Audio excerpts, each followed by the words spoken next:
আপনারা দেখছেন একুশে টেলিভিশন। সম্প্রীতি বিনষ্টকারীদের কঠোর সাজা হবে, উন্নয়ন ব্যাহত করতেই সাম্প্রদায়িক উস্কানি, বললেন প্রধানমন্ত্রী। সে যেই হোক না কেন, যে ধর্মেরই হোক না কেন, তার বিরুদ্ধে যথাযথ ব্যবস্থা অবশ্যই নেওয়া হবে। কুমিল্লায় মণ্ডপে হামলার ঘটনায় গ্রেপ্তার ৪৩, তদন্ত কমিটি গঠন, ২২ জেলায় বিজিবি মোতায়েন। দুর্গা উৎসবের মহানবমীতে দেবীর চরণে পুষ্পাঞ্জলি নিবেদন, জগতের কল্যাণ কামনা। ১২ থেকে ১৭ বয়সীদের পরীক্ষামূলক টিকা দেওয়া শুরু, ২ সপ্তাহ রাখা হবে পর্যবেক্ষণে। বাংলাদেশ থেকে ৪০,০০০ শ্রমিক নেবে রোমানিয়া, জানালেন পররাষ্ট্রমন্ত্রী।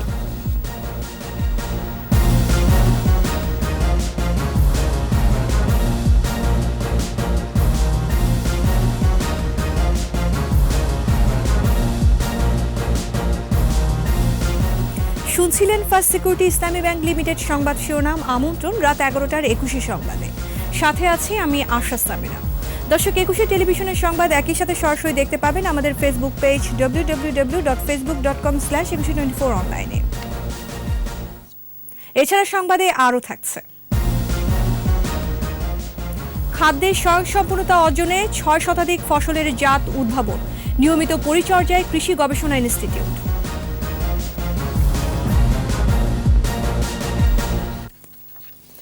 সম্প্রীতি বিনষ্টকারীদের চিহ্নিত করে কঠোর শাস্তি দেওয়া হবে বলে জানিয়েছেন প্রধানমন্ত্রী শেখ হাসিনা। যারা জনগণের বিশ্বাস অর্জন করতে পারেনি, উন্নয়ন অগ্রযাত্রা ব্যাহত করতে তারাই সাম্প্রদায়িক উস্কানি দিচ্ছে বলে মন্তব্য করেন প্রধানমন্ত্রী। বলেন, সংখ্যালঘু নয়, সম অধিকার নিয়ে প্রতিটি ধর্মের মানুষ নিজস্ব উৎসব পালন করবে। আকবর হোসেন সুমনের রিপোর্ট। ঢাকেশ্বরী জাতীয় মন্দিরে শারদীয় দুর্গোৎসবের আয়োজন। সার্বজনীন এ উৎসবে গণভবন থেকে শুভেচ্ছা জানাতে যুক্ত হন প্রধানমন্ত্রী শেখ হাসিনা। সাম্প্রদায়িক সম্প্রীতির দেশে ৭৫ পরবর্তী সময়ে সাম্প্রদায়িক শক্তির উত্থান হয়েছিল বলে জানান প্রধানমন্ত্রী। আমাদের দুর্ভাগ্য যে ৭৫ পূর্ণাঙ্গ জাতিভেদকে হত্যার পর আমরা দেখেছি সাম্প্রদায়িক শক্তির উত্থান, এবং এমনকি যুদ্ধ অপরাধী যারা এবং জাতিপিতার খুনি যারা, তাদেরকেও পুরস্কৃত করা, বিচারের হাত থেকে তাদেরকে রক্ষা করা এবং তাদেরকে রাষ্ট্রীয় ক্ষমতায় নিয়ে আসা, এবং সংবিধানকে সংবিধানের খোঁচায় ক্ষতবিক্ষত করে দিয়ে এই সাম্প্রদায়িক সংঘাতের দিকে দেশকে নিয়ে যাওয়া হয়েছে। আমরা সবসময় এর বিরুদ্ধে ছিলাম, আছি। অসাম্প্রদায়িক চেতনা ধ্বংসে জড়িত দুষ্টু চক্রের কঠোর শাস্তি হবে বলে হুঁশিয়ারি দেন সরকার প্রধান। কুমিল্লায় যে ঘটনা ঘটছে, ইতিমধ্যে এটা তদন্ত হচ্ছে, খুব ব্যাপকভাবেই তদন্ত হচ্ছে, অনেক তথ্য আমরা পাচ্ছি, এবং অবশ্যই এই ধরনের ঘটনা যারা ঘটাবে তাদেরকে আমরা খুঁজে বের করবই। এটা আমরা করতে পারবো, এখন প্রযুক্তির যুগ, এটা বের করা যাবে, এবং সে যেই হোক না কেন, যে ধর্মেরই হোক না কেন, তার বিরুদ্ধে যথাযথ ব্যবস্থা অবশ্যই নেওয়া হবে। নিরাপত্তার বিবেচনায় ক্ষুদ্র ও অস্থায়ী পূজা মণ্ডপ নিয়ন্ত্রণ করার পরামর্শ দেন বঙ্গবন্ধু কন্যা। অস্থায়ী একটা মন্দির বসিয়ে যখন পুজো করা হয়, তখনই কিছু লোক সুযোগ পায় সেখানে সমস্যার সৃষ্টি করতে। কাজে এই ক্ষেত্রে আপনাদের একটু আপনাদের পক্ষ থেকেই কিছুটা বোধহয় নিয়ন্ত্রণ করা দরকার, একটা নির্দেশনা থাকা দরকার যে কোথায় কতটা পূজা মণ্ডপ হবে, এবং যেটা যদি সীমিত আকারে থাকে তা আমাদের আইন শৃঙ্খলাকারী সংস্থার যেমন সার্বিক নিরাপত্তা দেওয়ার সুবিধা থাকে। সম অধিকার নিয়ে আপনজন হিসেবেই সব ধর্মের মানুষকে উৎসব পালনের আহ্বান জানান প্রধানমন্ত্রী। এই মাটিতে আপনাদের যাদের জন্ম, আপনারা এই মাটিরই সন্তান, কাজে এখানে আপনারা সবাই নিজের অধিকারে বসবাস করেন। আকবর হোসেন সুমন, একুশে টেলিভিশন, ঢাকা। কুমিল্লায় পূজা মণ্ডপে হামলার ঘটনায় ৪৩ জনকে গ্রেফতার করা হয়েছে। ঘটনার তদন্তে কমিটি গঠন করেছে জেলা প্রশাসন। এদিকে দুর্গাপূজার নিরাপত্তার স্বার্থে কুমিল্লা সহ ২২ জেলায় বিজিবি মোতায়েন করা হয়েছে। প্রতিনিধিদের সহায়তায় রত্না জামানের রিপোর্ট। ধর্মীয় অনুভূতিতে আঘাত হেনে সহিংসতা ছড়ানোর ঘটনায় কুমিল্লা নগরীর নানোয়ার দিঘির পাড়ের দুর্গা মণ্ডপ পরিদর্শন করেন আওয়ামী লীগের পর্যবেক্ষক দল ও চট্টগ্রাম রেঞ্জের ডিআইজি আনোয়ার হোসেন। তিনি বলেন, এ ঘটনা দুর্বৃত্তরা উদ্দেশ্যমূলকভাবে ঘটিয়েছে। আর ঘটনাস্থল ভিডিও করে ছড়িয়ে দেওয়ার দায়ে ফয়েজ উদ্দিন নামে একজন সহ ৪৩ জনকে গ্রেপ্তার করা হয়েছে। এর সাথে যারা যুক্ত আছে, যারা এই কাজটা করেছে, সেগুলো বের করার জন্য চেষ্টা করে যাচ্ছি। তদন্ত চলছে। আশেপাশে যে সিসিটিভি ছিল সেইগুলোর ফুটেজগুলো আমরা দেখছি। কারা করেছে, এর সাথে যুক্ত আছে, তাদেরকে আমরা বের করার চেষ্টা করছি। আর আমরা এখন সব জায়গাতেই আমাদের নিরাপত্তা ব্যবস্থা জোরদার করেছি এই বিষয়টাকে কেন্দ্র করে, যেন আর কোনো ধরনের অপ্রীতিকর ঘটনা না ঘটে। এই কারণে আমরা আইন শৃঙ্খলা রক্ষাকারী বাহিনীর পক্ষ থেকে সব ধরনের ব্যবস্থা গ্রহণ করেছি। জাতীয় সংসদের হুইপ আবু সাইদ বলেন, দেশদ্রোহী চক্র দেশে অস্থিতিশীল পরিস্থিতি তৈরি করার চেষ্টা করছে। দেশ এগিয়ে চলছে, এই সময়ে দেশে একটি অস্থিতিশীল পরিবেশ সৃষ্টি করে দেশকে পিছিয়ে ফেলবার যে ষড়যন্ত্র, তারই অংশ হিসাবে কুমিল্লায় শান্তিপূর্ণভাবে হিন্দু ধর্মাবলম্বী ভাই বোনেরা তাদের পূজা উদযাপন করছিল। সেখানে রাতের অন্ধকারে কোরআন শরীফকে টেনে এনে একটি অস্থিতিশীল পরিস্থিতি সৃষ্টি করবার চক্রান্ত হয়েছে। এই ঘটনায় জেলা প্রশাসনের পক্ষ থেকে তদন্ত কমিটি গঠন করা হয়েছে। ৩ কর্মদিবসের মধ্যে প্রতিবেদন জমা দেওয়ার নির্দেশ দেওয়া হয়েছে। এদিকে সহিংসতার পর চাঁদপুরের হাজীগঞ্জে ১৪৪ ধারা জারি করা হয়েছে। গাজীপুরে ঘটনায় আটক করা হয়েছে ২০ জনকে। দুর্গাপূজার নিরাপত্তার স্বার্থে ২২ জেলায় বিজিবি মোতায়েন করা হয়েছে। রত্না সামান, একুশে টেলিভিশন। দেশের সাম্প্রদায়িক সম্প্রীতি বিনষ্ট করতে কুমিল্লার ঘটনা ঘটানো হয়েছে বলে মন্তব্য করেছে বাংলাদেশ ইউনাইটেড ইসলামী পার্টি। এক সংবাদ সম্মেলনে বক্তারা বলেন, যারা দেশের অস্তিত্ব স্বীকার করে না তারাই এই ঘটনা ঘটিয়েছে। বক্তারা বলেন, অতীতেও এই চক্র সামাজিক যোগাযোগ মাধ্যমে মিথ্যা গুজব ছড়িয়ে দেশ অস্থিতিশীল করার চেষ্টা করেছে। কুমিল্লার ঘটনার সাথে যারা জড়িত তাদের আইনের আওতায় আনার আহ্বান জানান বক্তারা।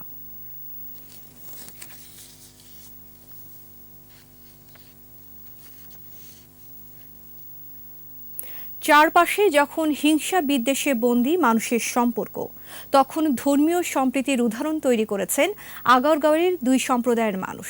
মসজিদের পাশে মন্দিরে তুলে পারস্পরিক ঐক্য ধরে রেখেছেন তারা। বিস্তারিত জানাচ্ছেন আহমদ বাবু।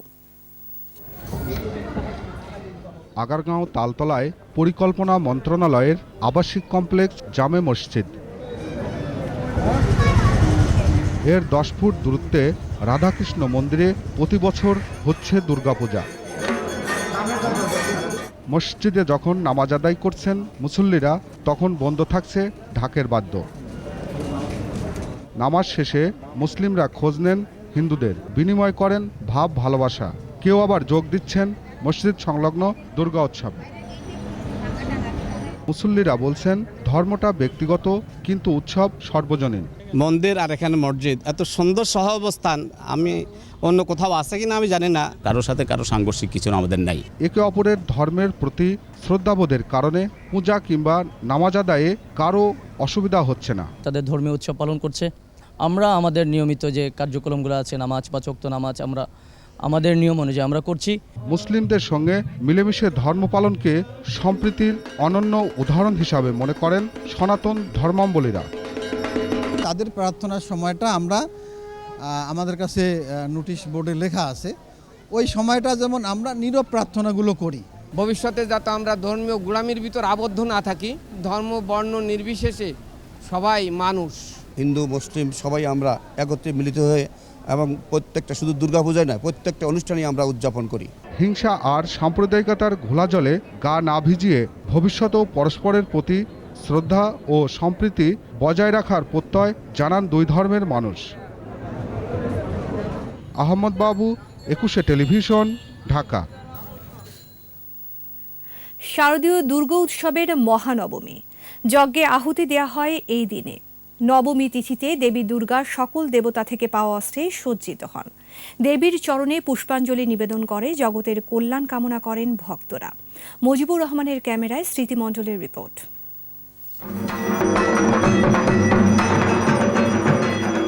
দুর্গতিনাশিনী দেবী দুর্গার আরাধনায় ঢাকের বাদ্য, শঙ্খধ্বনি আর ভক্তের উলুধ্বনিতে মুখর মহানবমী তিথি। নবমীর প্রভাত মানে অশুভ শক্তি থেকে মুক্তি। কল্পারম্ভ ও বিহিত পূজা হয় শাস্ত্রীয় নিয়ম মেনে। শাপলা, শালুক ও নানা উপাচারের মাধ্যমে মহামায়ার পূজা হয় এই দিনে। পরে যজ্ঞে আহুতি দেয়া হয় মায়ের উদ্দেশ্যে। এই তিথিতে সকল দেবতার শক্তিতে সজ্জিত হন দুর্গতিনাশিনী। এই নবমীতে সকল দেবদেবী যারা আমাদের মা দুর্গাকে অস্ত্র দিয়ে সজ্জিত করেছেন, এই অস্ত্র সজ্জাটা তার পরিপূর্ণ হয় এবং এই অস্ত্র সজ্জার বলে তিনি বলীয়ান হয়ে আগামীকাল রাবণকে বধ করবেন এবং সুবিজয় নিশ্চিত হবে। সকল শক্তির উৎস আনন্দময়ী মায়ের কাছে নত হন ভক্তরা। অঞ্জলি নিবেদন করে প্রাণের আকুতি জানান সবটুকু ভক্তি দিয়ে। করোনার মহামারী, সেই সাথে আমাদের যে অসাম্প্রদায়িকতার যে অসুর, সেইটা যেন মা দূর করে। সব অসত্য, সব অন্যায়কে হারিয়ে সামনের দিকে এগিয়ে যেতে পারি সত্যের সাথে, ন্যায়ের সাথে, আলোর পথে। ভালো লাগাটাও থাকে যে ফেস্টিভিটিটা অ্যাকচুয়ালি শেষ হয়ে আসছে, আবার অ্যাট দ্য সেম টাইম একটা মন খারাপও থাকে আমাদের যে আবার একটা বছর অপেক্ষা করতে হবে এই দিনটার জন্য। ঘটকে আসলে সব তছনছ করে দিয়ে যায়, তবে তছনছ কাদেরকে করবে? যত অশুভ শক্তি আছে তাদেরকে তছনছ করবে, শুভ শক্তির উদয় করবে। আমার পূজাতে নাচতে ভালো লাগে আর মায়ের আরতি করতে ভালো লাগে। দুর্গতিনাশিনী দেবী দুর্গা এবার মর্তে এসেছেন ঘোড়ায় চড়ে। বিজয়া দশমীতে কৈলাসের উদ্দেশ্যে যাত্রা করবেন দোলায়। আর একদিন পরে মা ফিরে যাবেন কৈলাসে। ভক্তদের মাঝে বিষাদের সুর। তবে মা আবার আসবেন। মায়ের আশীর্বাদে করোনা অতিমারি সহ সকল অশুভ শক্তির বিনাশ আর শুভ শক্তির প্রতিষ্ঠিত হবে এই পৃথিবীতে, এমন প্রত্যাশা ভক্তদের। স্মৃতি মণ্ডল, একুশে টেলিভিশন, ঢাকা। পরীক্ষামূলকভাবে 12 থেকে 17 বছর বয়সী শিক্ষার্থীদের করোনার টিকা দেওয়া শুরু হয়েছে। মানিকগঞ্জ কর্নেল মালেক মেডিকেল কলেজ হাসপাতালে কর্মসূচির উদ্বোধন করে স্বাস্থ্যমন্ত্রী জাহিদ মালেক বলেন, সরকারের লক্ষ্য 1 কোটি শিশুকে টিকার আওতায় আনা। প্রাথমিকভাবে 30 লাখ শিশুকে টিকা দেওয়া হবে। মানিকগঞ্জ প্রতিনিধি সাব্বিরুল ইসলামের রিপোর্ট জানাচ্ছেন মাসমালিসা। মানিকগঞ্জে বালক উচ্চ বিদ্যালয় 50, মানিকগঞ্জ এসকে বালিকা উচ্চ বিদ্যালয় 50, কর্নেল মালেক উচ্চ বিদ্যালয়ের 10 জন এবং জাতির পিতা বঙ্গবন্ধু শেখ মুজিবুর রহমান উচ্চ বিদ্যালয়ের 10 জন সহ 120 জন মাধ্যমিক শিক্ষার্থীকে দেয়া হলো করোনা টিকার প্রথম ডোজ।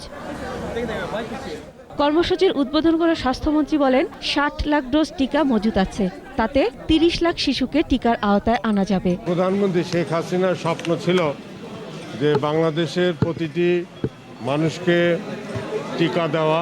আমরা সারা দেশে প্রায় 21টি জায়গায় টিকা কর্মসূচি শুরু করব এবং ঢাকা শহরে একটা বড় অনুষ্ঠানের মাধ্যমেও টিকা কর্মসূচি শুরু হয়ে যাবে।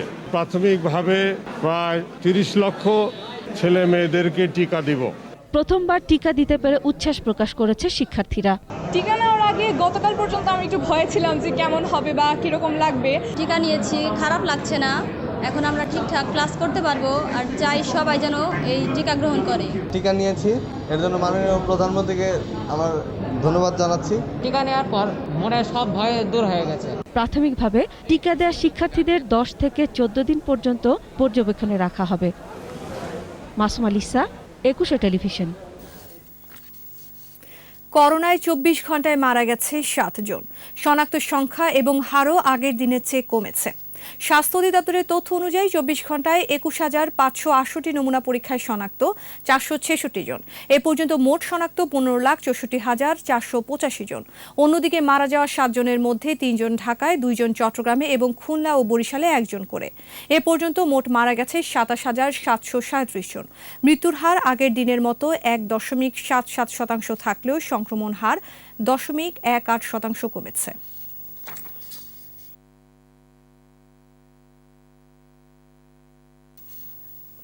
বাংলাদেশ থেকে 40,000 শ্রমিক নেবে রোমানিয়া। একই সাথে সার্বিয়াও জনশক্তি নিতে আগ্রহী বলে জানিয়েছেন পররাষ্ট্রমন্ত্রী doctor A K Abdul Momen. Rohingya প্রত্যাবর্তনে রোমানিয়া ও সার্বিয়া বাংলাদেশের সাথে একমত বলেও জানান মন্ত্রী। বিস্তারিত সাইদুল ইসলামের রিপোর্টে। ইউরোপের রোমানিয়া ও সার্বিয়া সহ 3 দেশে সফর শেষে পররাষ্ট্রমন্ত্রীর সংবাদ সম্মেলন। অনেক ক্ষেত্রে ঐতিহাসিক। রোমানিয়া সফরকে ঐতিহাসিক উল্লেখ করে পররাষ্ট্রমন্ত্রী বলেন, দেশটি বাংলাদেশ থেকে প্রায় 40,000 নির্মাণ শ্রমিক সহ বিভিন্ন ক্ষেত্রে দক্ষ জনশক্তি নিতে আগ্রহী। একই সাথে সার্বিয়ায়ও বেশ কিছু শ্রমিক নেয়ার কথা জানান তিনি। দানিউবের পাশে ডাউনটাউনটাকে তারা প্রায় $20+ বিলিয়ন প্রজেক্ট হাতে নিয়েছেন, কিন্তু ওয়ার্কারের অভাব, প্লামারের অভাব, ইলেকট্রিশিয়ানের অভাব, তো এগুলোর জন্য তারা দরকার। দে আর অলসো লুকিং ফর, এটা আমাদের জন্য একটা বেশ ভালো ম্যাচ হবে আর কি। রোহিঙ্গা ইস্যুতে রোমানিয়া ও সার্বিয়া বাংলাদেশের পাশে থাকবে বলেও জানান পররাষ্ট্রমন্ত্রী। তারা মনে করে যে এইটা they should go back for a better future, so it is time for Myanmar to repatriate. আর তারা যেহেতু রাজি হয়েছে, দে ডু ইট বেটার। তবে ওরা বললো যে আমরা এই ব্যাপারে তোমাদের যত ধরনের সাহায্য সহযোগিতা আমরা করব। জলবায়ু সম্মেলনে যোগ দিতে 31 অক্টোবর প্রধানমন্ত্রী শেখ হাসিনা লন্ডন যাওয়ার কথা জানান পররাষ্ট্রমন্ত্রী। বলেন, এরপর 9 নভেম্বর ইউনিসেফের উদ্যোগে প্যারিসে Bangabandhu Sheikh Mujib creative award in economy প্রদান করবেন বঙ্গবন্ধু কন্যা। ব্রিটিশ প্রাইম মিনিস্টার এবং বাংলাদেশের প্রাইম মিনিস্টার একটা bilateral at the 10 Downing street, আমরা এই পর্যায়ে কাজ করতেছি। সাইদুল ইসলাম, 21 টেলিভিশন, ঢাকা। নিচ্ছি সংবাদ বিরতি, যখন ফিরছি তখন অন্যান্য খবরের সঙ্গে আরও থাকবে। 1007 ইউপি ও 10 পৌরসভায় নির্বাচন 28 নভেম্বর, 31 ইউনিয়নে ইভিএমে ভোট। লাইসেন্সের জন্য বিআরটিএতে ঘুরছেন 12 লাখ মানুষ, নানা দুর্ভোগ।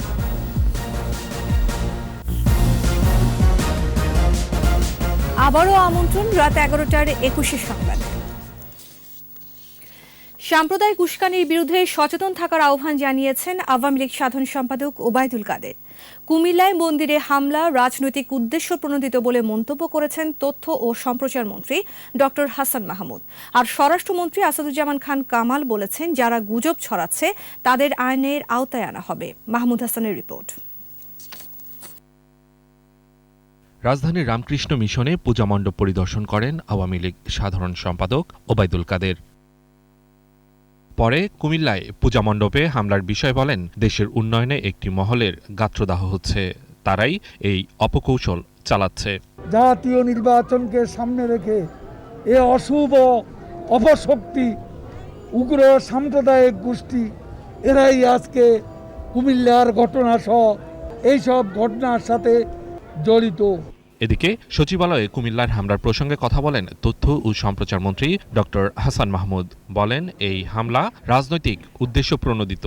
একটি মহল সবসময় গুজব রটনার কাজে লিপ্ত, গুজব রটিয়ে সামাজিক যোগাযোগ মাধ্যম ব্যবহার করে দেশের সম্প্রীতি শান্তি বিনষ্ট করার অপকর্মে সবসময় লিপ্ত। উদ্দেশ্য প্রণোদিত এই ঘটনায় জড়িত কয়েকজনকে শনাক্ত করা হয়েছে এবং দ্রুত জড়িতদের গ্রেফতার করা হবে বলে জানিয়েছেন স্বরাষ্ট্রমন্ত্রী। এই ঘটনায় যারা জড়িত তাদেরকে অবশ্যই আমরা খুঁজে বের করব।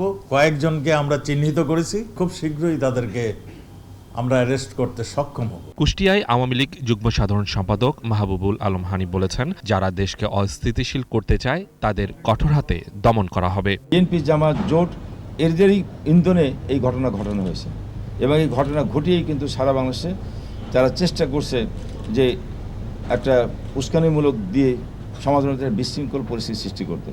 যারা দেশের উন্নয়ন অগ্রগতিকে মেনে নিতে পারছে না তারাই বিশৃঙ্খলা সৃষ্টির চেষ্টা করছে বলেও জানান আওয়ামী লীগ নেতারা।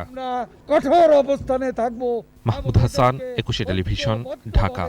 জনগণকে বিএনপি চেয়ারপারসন বেগম খালেদা জিয়ার শারীরিক অবস্থা নিয়ে চিকিৎসকরা চিন্তিত বলে জানালেন দলটির মহাসচিব মির্জা ফখরুল ইসলাম আলমগীর। ঢাকা রিপোর্টার্স ইউনিটিতে আলোচনায় মির্জা ফখরুল বলেন, খালেদা জিয়ার যে ধরনের চিকিৎসা দরকার তা এখানে দেওয়া সম্ভব হচ্ছে না। উন্নত চিকিৎসার জন্য বিদেশে নেয়ার দাবিও করেন তিনি। মণ্ডপে হামলার নিন্দা জানিয়ে জড়িতদের বিরুদ্ধে ব্যবস্থা নেয়ার দাবি জানান মির্জা ফখরুল। এছাড়া আগামী জাতীয় নির্বাচন নির্দলীয় সরকারের অধীনে অনুষ্ঠানের দাবি জানান মির্জা ফখরুল।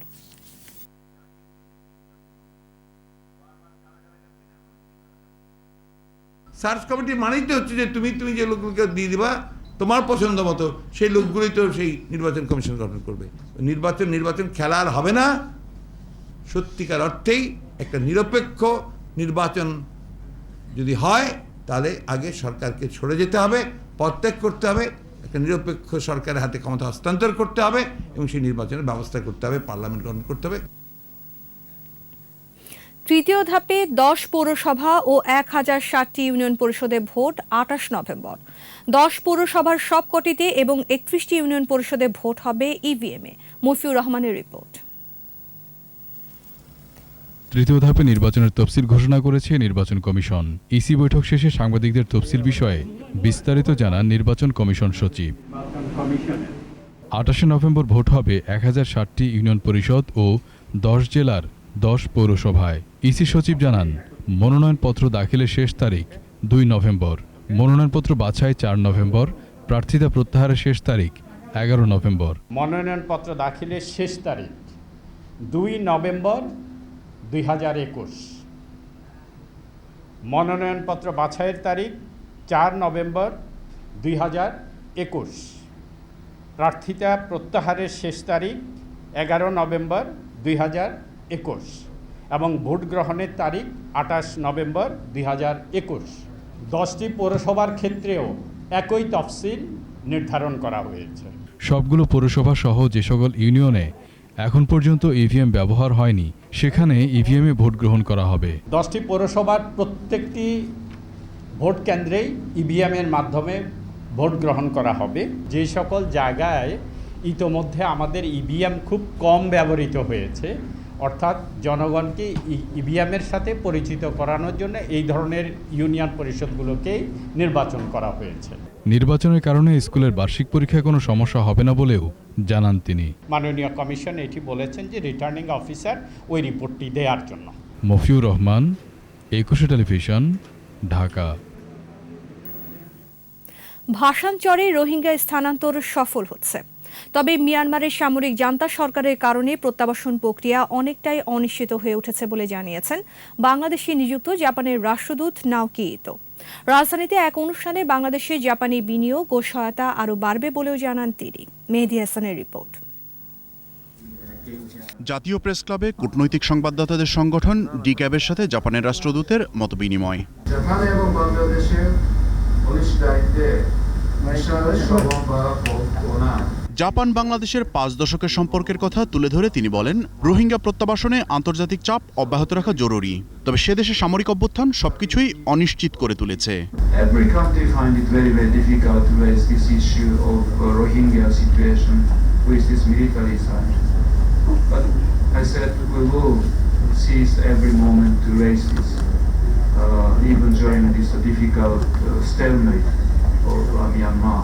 বাংলাদেশে বিনিয়োগ ও ঋণ সহায়তায় অন্যতম বড় অংশীদার Japan.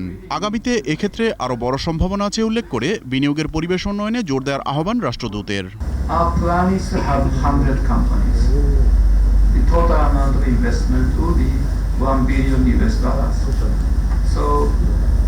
It's really important to focus our effort and attention to the success of Arai Hajao.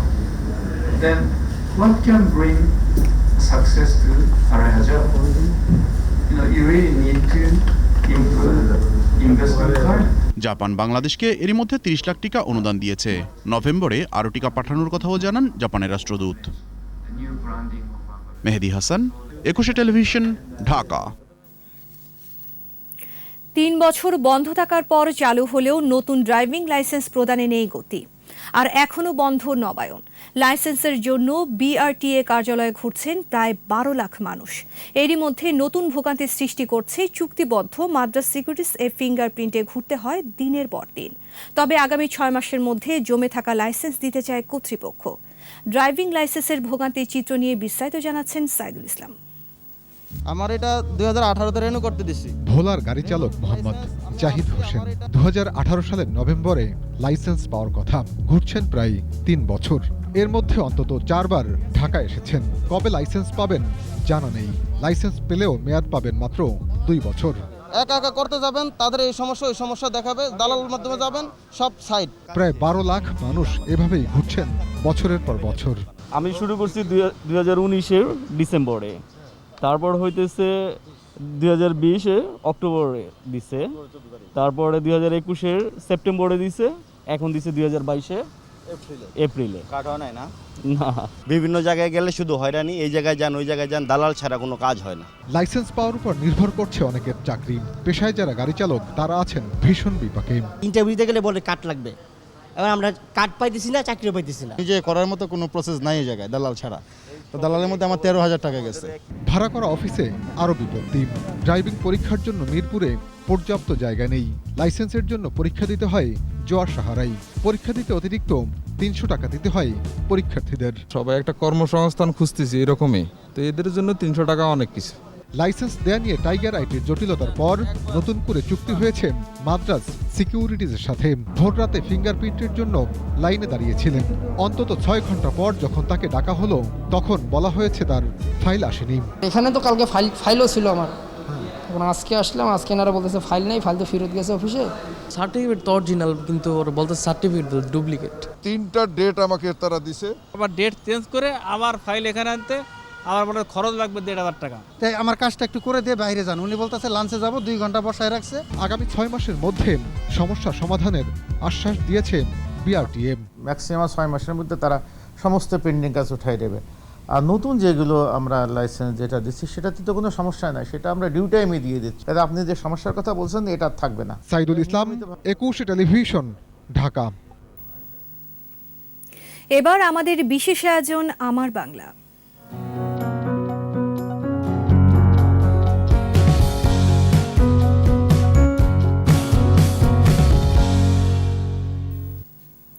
দেশকে খাদ্যে স্বয়ংসম্পূর্ণ করতে 602টি ফসলের জাত ও 576টি প্রযুক্তি উদ্ভাবন করেছে গাজীপুরে বাংলাদেশ কৃষি গবেষণা ইনস্টিটিউট। করোনাকালেও উদ্ভাবিত হয়েছে 41টি ফসলের জাত। এখানকার গবেষকরা ফসলের নতুন জাত উদ্ভাবন ও পরিচর্যার উপর নিয়মিত পরীক্ষা চালিয়ে যাচ্ছেন। গাজীপুর প্রতিনিধি অপূর্ব রায়ের রিপোর্ট, জানাচ্ছেন সমর ইসলাম। দানাদার ফসল, তৈলবীজ, ডাল, ফুল, ফল, সবজি, মশলা সহ বিভিন্ন জাতের ফসলের উন্নত জাত উদ্ভাবনে নিরলস কাজ করছেন এই কৃষি গবেষণা ইনস্টিটিউটের গবেষকরা। সেই সঙ্গে জলবায়ু পরিবর্তনজনিত সৃষ্ট ঝুঁকি মোকাবেলা, লবণাক্ততা, জলাবদ্ধতা ও তাপ সহ প্রতিকূল পরিবেশ সহিষ্ণু ফসলের জাত উদ্ভাবনেও চলছে তাদের কার্যকর গবেষণা। এছাড়া বিভিন্ন ফসলের ক্ষতিকারক পোকামাকড় জৈব বালাইনাশকের মাধ্যমে পরিবেশ সম্মতভাবে দমন ব্যবস্থাপনা উদ্ভাবন এবং তা মাঠ পর্যায়ে কৃষকদের কাছে পৌঁছে দিতে কাজ করছে কীটতত্ত্ব বিভাগ। ফসল থেকে আমরা কীটনাশক নমুনা সংগ্রহ করে সেখানে কীটনাশকের অবশিষ্টাংশ কী পরিমাণে আছে বা থাকলেও সেটি গ্রহণযোগ্য মাত্রায় আছে কিনা, এবং পাশাপাশি আমাদের আরেকটি ল্যাব আছে, সেটা হচ্ছে IPM ল্যাব। সেখানে আমাদের জৈব বালাইনাশক কীভাবে আমরা মাঠ পর্যায়ে নিতে পারি সেই প্রযুক্তি উদ্ভাবনের লক্ষ্যে কাজ করে যাচ্ছি। টেকসই আধুনিক কৃষি ব্যবস্থার উন্নয়নে এই ইনস্টিটিউটে বিভিন্ন ফল ও ফসলের জাত সংরক্ষণের জন্য 1983 সালে জিন ব্যাংক প্রতিষ্ঠা করা হয়। আমাদের এখানে জিন ব্যাংক একটি আছে, সিড জিন ব্যাংক একটা আছে, ফিল্ড জিন ব্যাংক। সিড জিন ব্যাংকে আমাদের 11,188টি এটাকে লাইন বা অ্যাক্সেশন এটা আমাদের সংরক্ষণ করা আছে। ইনস্টিটিউটের মহাপরিচালক জানান, করোনাকালে এখানে 41টি নতুন ফসলের জাত উদ্ভাবন করা হয়েছে। ইতিমধ্যে আমরা চেষ্টা করছি কৃষক পর্যায়ে পৌঁছে দেওয়ার জন্য, বা ইতিমধ্যে অনেক জাত আমাদের ছিল যেটা অগ্রবর্তী লাইন হিসাবে কৃষকের হাতে ছিল, সেটা অলরেডি আমাদের যে উৎপাদনে ভূমিকা রাখছে। 1908 সালে ঢাকা ফার্ম নামে এই প্রতিষ্ঠানের যাত্রা শুরু হয়। এরপর 1976 সালে গাজীপুরে বাংলাদেশ কৃষি গবেষণা ইনস্টিটিউট স্বায়ত্তশাসিত প্রতিষ্ঠান হিসেবে প্রতিষ্ঠা লাভ করে। সমর ইসলাম, 21 টেলিভিশন। নিচ্ছি সংবাদ বিরতি, যখন ফিরছি তখন অন্যান্য খবরের সঙ্গে আরও থাকবে। নকল ও ভেজাল পণ্যে বাজার সয়লাভ, ডিজিটাল পরিমাপেও কারসাজি।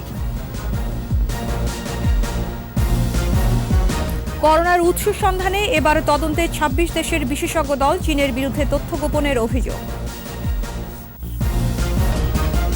আমন্ত্রণ আবারও রাত 11টার 21 সংবাদে। নকল ও ভেজাল পণ্যে বাজার সয়লাভ, সেবার মানে ঘাটতি অনেক ক্ষেত্রে আছে, মাপে কম দেওয়ার বিস্তর অভিযোগও। এসব নিয়ন্ত্রণে কালে ভদ্রে অভিযান পরিচালনা করে মান নিয়ন্ত্রক সংস্থা BSTI। তবে পরিস্থিতির খুব বেশি পরিবর্তন হয়েছে এমনটা এখনও মনে করেন না ভোক্তারা। তহিদুর রহমানের রিপোর্ট। ভেজাল ও নকল বিরোধী অভিযান, বিপুল পরিমাণ মানহীন প্রসাধনী, ভেজাল খাদ্য ও ওষুধ জব্দ, অতঃপর জেল জরিমানা। মান নিয়ন্ত্রণে বছর জুড়েই এমন অভিযান জরুরি বলে মনে করছেন ভোক্তারা। সেবা ও পণ্যের মান বাড়ানোর দাবি তাদের। পণ্যের মান নিয়ে এটা সম্পূর্ণ নির্ভর করে ব্যবসায়ীদের মানসিকতার উপর। এক একজন ব্যবসায়ী এক একটা, আপনাকে একটা হয়তো দেখাচ্ছে একটা, আরেকজন ডেলিভার করতেছে আরেকটা। শুধু গুণগত মান নয়, পণ্যের সঠিক ওজন নিশ্চিত করাও জরুরি। তবে ডিজিটাল পাল্লার ব্যবহার বাড়ায় ওজনে আগের চেয়ে কিছুটা বেড়েছে স্বচ্ছতা, যদিও এখানেও রয়েছে কারসাজির সুযোগ। কম বেশি হয় আর কি, যে দেখা গেছে 100 গ্রাম কম বেশি এরকম হয়। এটা আপনার কি যে আছে অল্প নিচ্ছি ভিতরে, আবার অনেকটা আছে যে এটা আছে একটু বেশি, তো এটা দুটোটাই 1 কেজি 1 কেজি 2 কেজি। ক্ষুদ্র ব্যবসায়ীরা বলছেন দাম কিছুটা বেশি বাড়ায় কিছু ক্ষেত্রে ক্রেতারাও মানহীন পণ্য খোঁজেন, তাই তাদেরও হতে হবে সচেতন। সবাই তো আর বেশি দামে কিনতে পারে না, মিক্স কম বেশি আছে দুটোটাতে আছে। আখের গুড়, এটাও আখের গুড়, দেখা গেছে এটা একটু ভালো, এটার মধ্যে একটু চিনি থাকতে পারে, এটা বেশি 90 টাকা, ওটা 100 টাকা। এদিকে মান নিয়ন্ত্রণকারী প্রতিষ্ঠান Bangladesh standard and testing institution BSTI এর দক্ষতা ও সক্ষমতা বাড়ানোর পরামর্শ বিশ্লেষকদের। সংস্থাটির অভ্যন্তরীণ স্বচ্ছতা নিশ্চিতের তাগিদও দিচ্ছেন তারা। বেকারি যারা চালান আর কি, তারা যেই পর্যায়ে মান দিয়া BSTI থেকে যে অনুমোদনটা নেওয়া হয় আর কি, পরবর্তী পর্যায়ে এটা রিনিউ করতে আসলে সেই অনুমোদনটা ঠিক আছে কিনা, এই মান ওইভাবে আছে কিনা, এইটা BSTI এখানে কিছুটা লিকেজ আছে বলে আমরা মনে করি। 229 ধরনের পণ্যের বাধ্যতামূলক মান সনদ দিয়ে থাকে BSTI, যদিও সংস্থাটির সনদ থাকা সত্ত্বেও অনেক পণ্যের রপ্তানি আটকে যাওয়ার অভিযোগ আছে। তৌহিদুর রহমান, 21 টেলিভিশন, ঢাকা। ভক্তি, শ্রদ্ধা আর পূজা অর্চনার মধ্য দিয়ে আনন্দঘন পরিবেশে পাবনায় পালিত হচ্ছে শারদীয় দুর্গোৎসবের মহা অষ্টমী। বুধবার রাতে পাবনার বিভিন্ন পূজা মণ্ডপ পরিদর্শন করেন স্কয়ার গ্রুপের পরিচালক ও টেলিভিশন মালিকদের সংগঠন অ্যাটকোর সভাপতি বীর মুক্তিযোদ্ধা অঞ্জন চৌধুরী পিন্টু। শহরের জয়কালী মন্দির, রামকৃষ্ণ সেবাশ্রম, মদনমোহন জিওদেব বিগ্রহ মন্দির ও শ্রী শ্রী মা মন্দির সহ বিভিন্ন পূজা মণ্ডপ পরিদর্শন করেন তিনি। এ সময় তার সাথে ছিলেন পাবনা মোটর মালিক গ্রুপের সভাপতি বীর মুক্তিযোদ্ধা হাবিবুর রহমান হাবিব, পাবনা পৌরসভার সাবেক মেয়র কামরুল হাসান মিন্টু, জেলা আওয়ামী লীগের উপপ্রচার সম্পাদক হাজী শরীফ সহ বিশিষ্টজনেরা। এবার SIBL ব্যবসা বাণিজ্যের খবর।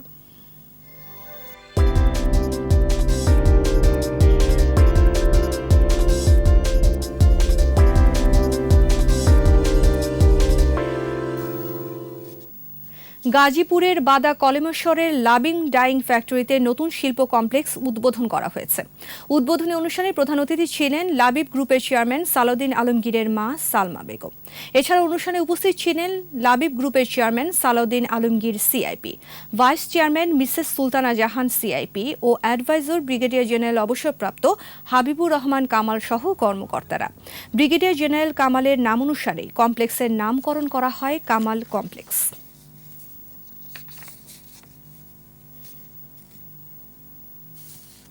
আর এরই সাথে শেষ করছি রাত 11টার 21 সংবাদ। যাবার আগে ফার্স্ট সিকিউরিটি ইসলামী ব্যাংক লিমিটেড সংবাদ শিরোনামগুলো আরও একবার। সম্প্রীতি বিনষ্টকারীদের কঠোর সাজা হবে, উন্নয়ন ব্যাহত করতেই সাম্প্রদায়িক উস্কানি, বললেন প্রধানমন্ত্রী। কুমিল্লায় মণ্ডপে হামলার ঘটনায় গ্রেপ্তার 43, তদন্ত কমিটি গঠন, 22 জেলায় বিজিবি মোতায়েন।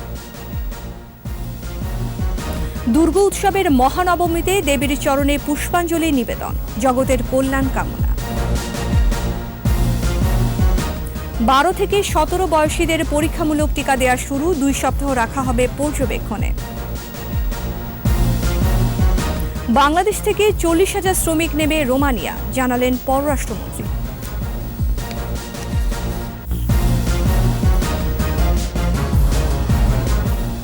সর্বশেষ খবর জানতে ডায়াল করুন 2021 নম্বরে আর ভিজিট করুন 21-tv.com এই ওয়েবসাইটে।